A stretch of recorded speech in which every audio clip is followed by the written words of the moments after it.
Welcome to my YouTube channel. So finally একটা নতুন interesting video নিয়ে চলে এসেছি। তো আজকের ভিডিওটা খুবই স্পেশাল হতে চলেছে, প্রথম থেকে শেষ অবধি দেখতে থাকো, ভালো লাগবে। তো টাইটেল আর থাম্বনেল থেকে আশা করি বুঝেই গেছো কী নিয়ে ভিডিও হতে চলেছে। তো ভিডিওটা শেষ অবধি কন্টিনিউ করতে। 20 তারিখ রাতেই যে ঠিক হলো যে রাম মন্দির ঘুরতে যাবো, ওই জন্য রাতেই বেরিয়ে পড়ছি। রাতে আর কিছু নেওয়া হয়নি। আজ 21 তারিখ, আজ থেকে তোমাদের সাথে সবটাই শেয়ার করবো। হঠাৎ করে যে ঠিক হলো অযোধ্যার রাম মন্দির ঘুরতে যাব, তো রাতেই বেরিয়ে পড়েছিলাম। রাতে আর কোনো ক্লিপ নেওয়া হয়নি। আজ হচ্ছে 21 তারিখ। আজ সারাদিন কি করলাম না করলাম, কালকে 22 তারিখ, কালকে রাম মন্দির উদ্বোধন, সেটা সবটাই তোমাদের সামনে তুলে ধরবো। আর সব থেকে কম খরচে রাম মন্দির ঘুরে আসা যায় সেটা তোমাদেরকে দেখাবো। A few moments later. Guys, তো এত ঠান্ডা, তোমাদের কি বলবো, তোমাদেরকে বলে বোঝানো যাবে না। সো ডিসাইড করলাম যে একটা গাড়ির পেছু পেছু যাব।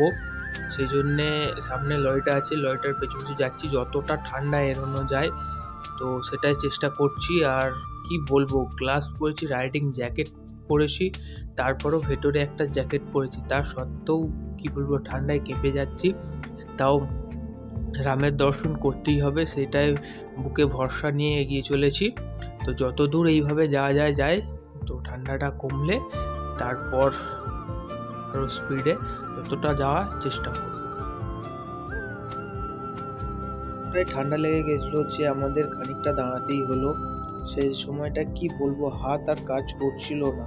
সেই জন্য একটা চায়ের দোকান দেখে দাঁড়ালাম, সেখানে চা কফি খেয়ে নিয়ে আবার বেরিয়ে পড়লাম একটুখানি রেস্ট নিয়ে।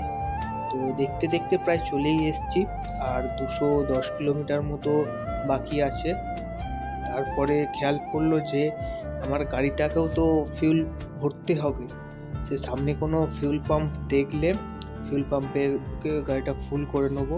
দেখতে দেখতে পাম্পে চলে এলাম, দাদাকে বললাম গাড়িটা ফুল করে দাও। গাড়িটা ফুল করে নিয়ে বেরিয়ে যাব। প্রায় কাছেই চলে এসেছি। তো সামনে একটা বড় ব্রিজ পড়বে, ব্রিজটার পরই কিছুটা দূরেই। সেই জন্য ভাবলাম গাড়িতে একটা ফ্ল্যাগ লাগিয়ে নিই। একটা বড় হনুমানজির ফ্ল্যাগ লাগিয়েছি। 2000 years later. রাম মন্দিরের রাস্তায় ঢুকে গেছি।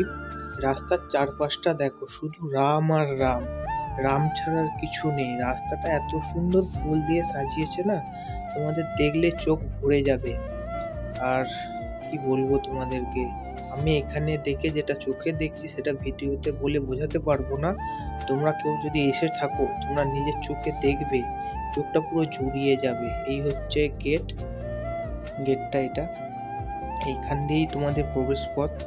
সবাই এক লাইন ধরে হেঁটে হেঁটে যাচ্ছে, সেটা দেখো।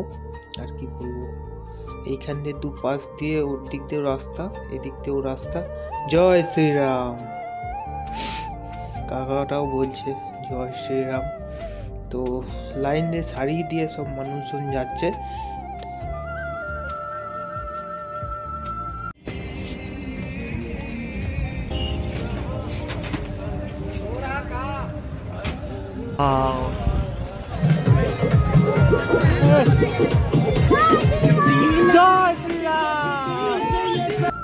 ফাইনালি দেখতেই পাচ্ছ সব থেকে বড় ধূপকাঠি, সেটা অযোধ্যার রাম মন্দিরে নিয়ে আসা হয়েছে। ধূপকাঠি এখানেই ধরানো হচ্ছে। ওয়াও, কি সুন্দর। गुजरात बड़ौदा से रियाभाई करसनभाई भरवाड़ गोपालक, ये 108 फीट लंबी 3.5 फुट गोलाई वाली धूपसली प्रभु श्री राम के लिए अयोध्या में लेके आए हैं। और यहाँ पे इसको 16 तारीख को प्रज्वलित किया है। आप देख सकते हो दृश्य में कि ये जो धूपसली है अगरबत्ती, इसको 16 तारीख को प्रज्वलित किया है। अखंड यज्ञ की तरह ये प्रज्वलित रहेंगी और ये कंटिन्यूस रात दिन 24 घंटा 21 दिन से भी 1 महीना तक चलेंगी।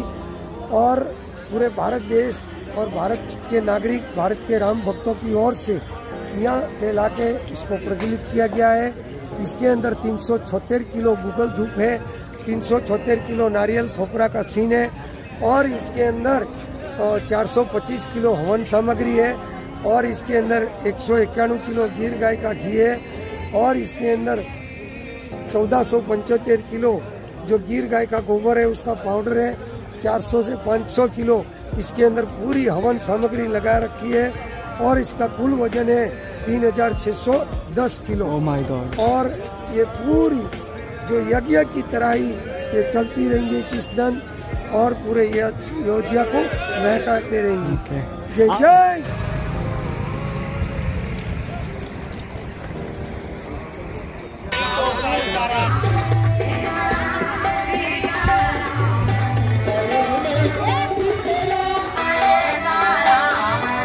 পাচ্ছ এটাই সেই জায়গা যেখানে শত শত পুরোহিত একসাথে ও মাথা থেকে এই মাথা অবধি একসাথে যজ্ঞ করে।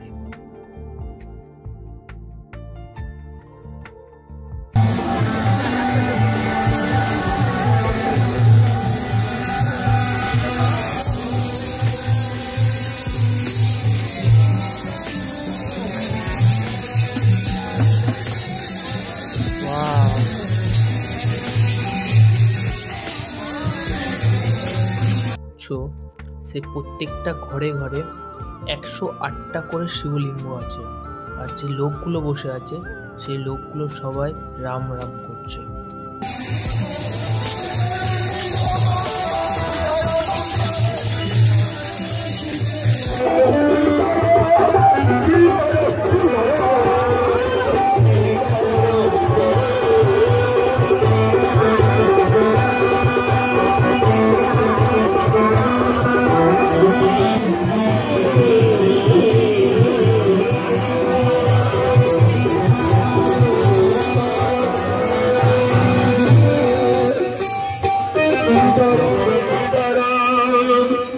सीताराम